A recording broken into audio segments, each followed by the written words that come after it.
राकेश वाय जी है, उनसे जानने का कोशिश करेंगे कि लगातार शिक्षा के लिए बच्चों की शिक्षा के लिए स्कूल कैसे दुरुस्त हो सरकारी, ये इसके लिए संघर्ष कर रहे हैं।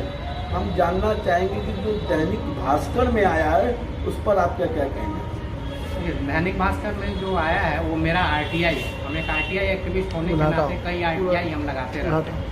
अभी हमने जो RTI लगाया है वो लगाया हुआ है कि बिहार के कितने ऐसे स्कूल हैं जिसमें कि पेयजल की व्यवस्था नहीं है, और कितने में टेप लगा हुआ है, नल लगा हुआ, और कितने में हैंडपंप लगा हुआ है। तो वो विवरण जो दिया गया उसमें एक विवरण जो सबसे चौंकाने वाली बात है कि जो पूरे बिहार में है उसमें 155 स्कूल अभी भी ऐसे हैं जहां की पानी की सुविधा ही नहीं है। मतलब ना नल है ना आपका चापाकल है, मतलब वो कहीं बाहर जाके पानी पीते हैं। और हम बात कर रहे हैं गुणवत्तापूर्ण शिक्षा की। अरे मूलभूत सुविधा ही हम नहीं दे पा रहे हैं, पानी हम नहीं दे पा रहे हैं, तो वहाँ की व्यवस्था कैसे होगी, कैसे वहाँ पे खिचड़ी बनती होगी, कैसे लोग आते होंगे। ऐसे 155 हैं पूरे जो आंकड़ा दिया गया, जिसमें कि पटना के 30 स्कूल हैं, गया के 58 स्कूल हैं, यही दोनों ज़्यादा मात्रा में है। और आप मान लीजिए कि जब पटना जो आपका राजधानी है वहाँ भी आप नहीं कर पा रहे हैं, तो ये लूट घसूट और भ्रष्टाचार का केंद्र बना हुआ है हमारा शिक्षा। आखिर इस सरकारी स्कूल में पढ़ने कौन जाता है? सरकारी स्कूल में वही बेबस, लाचार, गरीब और खासकर उन गरीब किसान के बच्चे पढ़ने जाते हैं।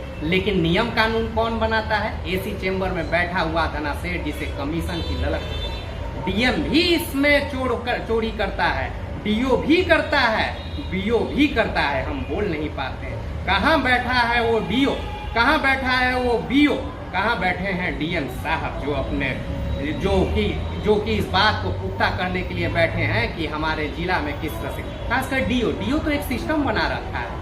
अभी DO यहाँ पे सस्पेंड हुए, इसके पहले पटना के, और आप जांच करा लीजिए जितने भी 90% DO अगर नहीं पकड़ा जाए, खासकर ये बेंच डेस्क वाले में, तो आप कहिएगा। लेकिन सबसे बड़ी बात है ना कि वो ग्रासरूट लेवल पे काम ही नहीं करते हैं ये लोग, उन लोगों को शामिल ही नहीं किया जाता है। अरे क्यों इनको बनाया जाता है? जो भी आयोग बना के या नियामक बना के जो ग्रासरूट लेवल के अभिभावक हैं उनको अध्यक्ष या फिर मेंबर बनाना चाहिए। लेकिन ये जिनको पता नहीं, जिनका बेटा विदेश में पढ़ता है और घूसखोरी इनका मायने रखता है, ये चाहते हैं कि घूस से अपने पैसे को पढ़ाएं। सैलरी तो छोड़ दीजिए, ये जितने भी BO DO है ना, उनको सैलरी से कोई लेना देना, घूस का पैसा कितना कमाया जाए इस पे केंद्रित होता है। अब बताइए 155 स्कूल में अभी तक पानी की व्यवस्था नहीं है। और भी जितने RTI हैं वो तो हम अलग जिक्र करेंगे। आज सिर्फ हम एक RTI को जिक्र कर रहे हैं जिसमें पेयजल का न जाने सैकड़ों RTI लगे, और एक एक RTI को अपने मैं RTI इन्फो में डालता हूँ ताकि लोग जाने कि देखिए ये हम नहीं कह रहे हैं, ये सरकार का आंकड़ा है। हम कहने लगेंगे जो ग्रासरूट लेवल को बहुत दूर तक, जैसे भी लोग, हम सिर्फ सरकार के आंकड़ों को आपके समक्ष रख रहे हैं, जबकि धरातल पे और भी भयावह स्थिति है।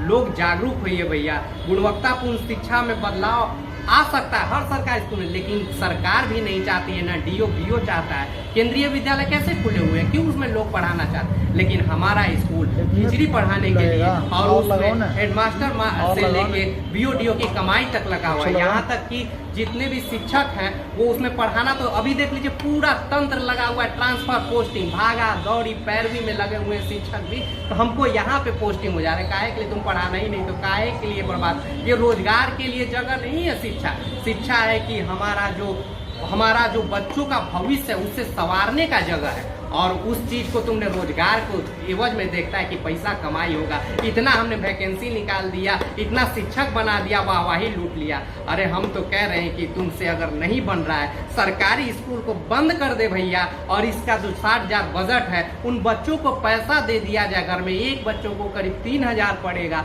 वो प्राइवेट में पढ़ाएंगे, अच्छे से पढ़ेंगे और उनको तसल्ली भी होगा। और ये सिस्टम को क्यों इसमें लगाए हुए, कुछ और कार्य में लगाओ, स्वास्थ्य वाले को भी दुरुस्त करने में लगाओ। ये सिस्टम को बंद कर दो, तुमसे नहीं संभलता है, वरना किसी चीज को दे दो भैया, क्योंकि बदलाव संभव है, तुम्हारी नियति में कमी है। और जिस दिन नियत और नियति में बदलाव नहीं होगा, इस तरह से RTI का आंकड़ा तो हम आपके समक्ष लाते रहेंगे। जनता भी जागरूक नहीं हो पा रही है, उन निकम्मों के पीछे पड़ी हुई है जिन्हें इससे कोई लेना देना नहीं होता है।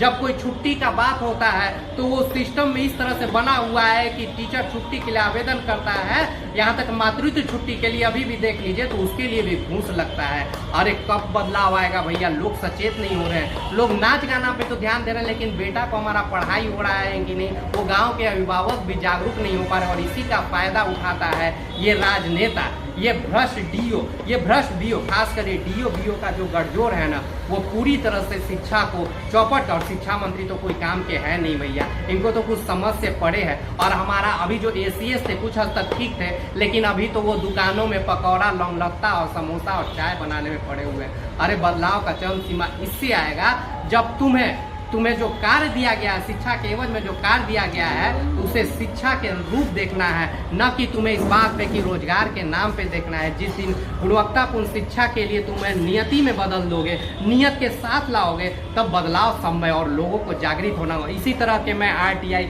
आपके समझ एक आरटीआई को लोगों के बीच लाते रहता कि आप जानिए